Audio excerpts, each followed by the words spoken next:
Olá, meus irmãos, graça e paz seja convosco. A lição de segunda-feira, para mim, ela está fantástica. O tema é Luz em um mundo escuro. Paulo pede que os filipenses não permitissem com que a má conduta fosse tão exposta que comprometesse o seu testemunho. Ele não queria que, na verdade, os filipenses se perdessem pelo egoísmo, pelo orgulho, pela supremacia humana, mas que eles tão somente tivessem um caráter transformado, polido, realmente mudado ou moldado pelo Espírito Santo. E Paulo faz aqui uma questão, ele aborda um ponto muito crucial. Ele quer que as pessoas façam tudo sem murmuração.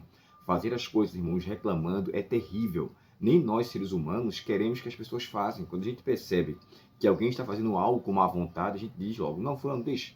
Não precisa fazer mais, eu faço. Porque você nota que a pessoa está fazendo com muita má vontade. E isso não é bom, nem para você, nem para a pessoa. Por isso que é necessário que a gente reveja nosso conceito de atitudes, determinadas atitudes, para que a gente não permita com que corrompa o nosso caráter. Quando Paulo pede aqui assim, no capítulo 2, verso 15 e 16, o 14 ele fala assim, ó, façam tudo sem queixa nem discussão, de modo que ninguém possa acusá-los. Levem uma vida pura e inculpável. Essa expressão aqui, inculpável, é o mesmo sentido que irrepreensível. E a expressão puro, como ser puro no mundo impuro? Como ser incontaminado no mundo cheio de contaminação? Lembre-se que essa característica faz parte das bem-aventuranças que Jesus disse que os puros ou os limpos de coração verão a Deus. Então tem que ser de dentro para fora. Não é só externalizar alguma coisa, uma vez que o coração não consiste com aquela verdadeira ação interior. Mas eu tenho que fazer valer por fora aquilo que meu coração, na verdade, está cheio por dentro. E isso é a expressão aqui, sem culpa, que é o mesmo sentido de irrepreensível, é a mesma expressão que é encontrada em Jó, capítulo 1, verso 1, verso 8, no capítulo 2, verso 3, 11, verso 4 e 33, verso 9. E por quê? Quando o texto de Jó começa, o livro de Jó começa, ele fala assim, ó, havia um homem na terra de Uz, cujo nome era Jó, homem íntegro, reto, temente a Deus e que se desviava do mal. O íntegro ali não é íntegro de ser uma pessoa honesta, uma pessoa boa moralmente, mas o íntegro tem um termo no hebraico que significa tan. Tan quer dizer irrepreensível, tan quer dizer perfeito, tan quer dizer uma pessoa que não tem nada de que se alegar contra.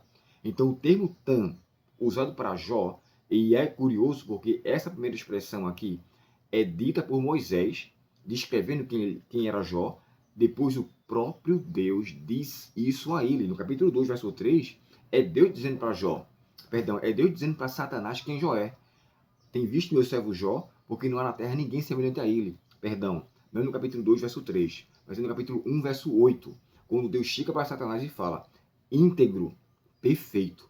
Para Deus dizer que alguém é perfeito, sendo ele totalmente perfeito, você já dá para ficar pelo menos assombrado como um ser pecador conseguiu alcançar tal qualificação dita pelo próprio Deus. Irmãos, não foi Moisés escrevendo, não foi simplesmente alguém achando, uma multidão dando um parecer. Foi o próprio Deus falando. Ele é íntegro, reto, temente a Deus e que se desvia do mal. Então, o termo tan, usado por Moisés na primeira descrição no verso 1, é a mesma expressão usada por Deus para mostrar a Satanás que na terra tem pessoas como Jó. Especificamente ali, somente ele, né? Porque não há na terra ninguém semelhante a ele. Irmãos, isso me arrepia por fora. Eu fico imaginando como um homem chegou a tal nível. Eu amo de coração, abaixo de Cristo. Jó, para mim, é um personagem espetacular. No capítulo 31 de Jó, o verso 1, ele fala assim, fiz um pacto com os meus olhos. Por acaso eu cobicei alguma virgem? Ele fez um pacto, uma aliança com seus olhos, para com que, diante de Deus, ele não olhasse para ninguém com cobiça, com desejo maldoso, pernicioso e imoral. Jó até dos olhos era convertido. É de Jó as palavras que é dito assim, ó, o temor do Senhor, o princípio do saber, e o afastar-se do mau entendimento. Eu acho que é Jó 28, 28, ou é 27, 27. Eu acho que é 28, 28. Depois foi que Salomão falou isso em capítulo 1 de Provérbios, verso 7. Mas o termo original veio de um homem que sabia o que era temer a Deus. E aqui eu entendo isso com muita propriedade, porque está sendo falado com a pessoa de Jó. E quando eu falo aqui propriedade, é a comparação que o autor colocou para quem foi assim. Se um homem pecador, se um homem que tinha uma candidatura para se perder, ele alcançou tal nível, você e eu, se tivermos uma comunhão com Cristo, teremos tamanha graciosa percepção e relação com Cristo, assim como Jó teve. Sabe, irmãos, o autor colocou aqui um texto em Salmo 101, verso 3, que fala assim: não porei diante dos meus olhos nenhuma coisa má. A expressão má, no original hebraico ali, tem a ver com Belial. Não porei diante dos meus olhos coisas de Belial. Aí outros falam assim, não porei coisas perversas. Se você assiste pornografia, se você coloca na sua frente vídeos ou filmes de terror, ou coisas de espiritualismo, isso são coisas do diabo. O próprio texto fala assim, ó, eu abomino tais pessoas, não me deixarei corromper por tais situações. Salmo 101, verso 3, o salmista fez um cântico para que as pessoas levassem com seriedade não colocar coisas diabólicas nos seus olhos. Então, irmãos, pornografia, imoralidade de qualquer tipo, excesso de violência que se coloca na frente dos seus olhos, filmes de terror, são coisas de Belial. Não tem como falar contra isso. São coisas do diabo. Eu lhe pergunto, isso são coisas diretamente vindas de Deus? É Deus o autor de tais vídeos ou de tais filmes? Claro que não. Então, o nosso apelo é, precisamos brilhar em um mundo escuro.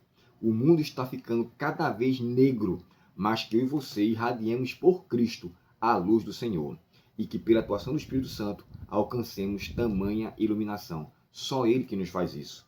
O conhecimento de Sua palavra é que nos ilumina o coração. Tem um salmo que fala assim, a lei do Senhor é perfeita e refrigera a alma. Aí ele chega a falar assim, tem uma outra expressão que é falada, e fala assim, e dá sabedoria aos simples, falando da palavra de Deus. E o próprio Salmista 119, ele fala, lâmpada para os meus pés é a tua palavra e luz para o teu caminho. Vivamos iluminados pela palavra de Cristo, sendo assim instrumentos do Espírito Santo. E quando o mundo estiver escurecendo, eu e você sejamos luz para a honra e glória de Deus. Vamos orar? Obrigado, querido Pai, por esta lição de hoje. Nos ajuda a levarmos com seriedade o brilharmos para a Tua causa.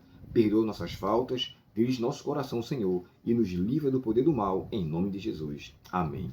Deus muito te abençoe, tenha um ótimo dia na presença do nosso Pai Celestial e até o próximo estudo, se Deus quiser. Até logo.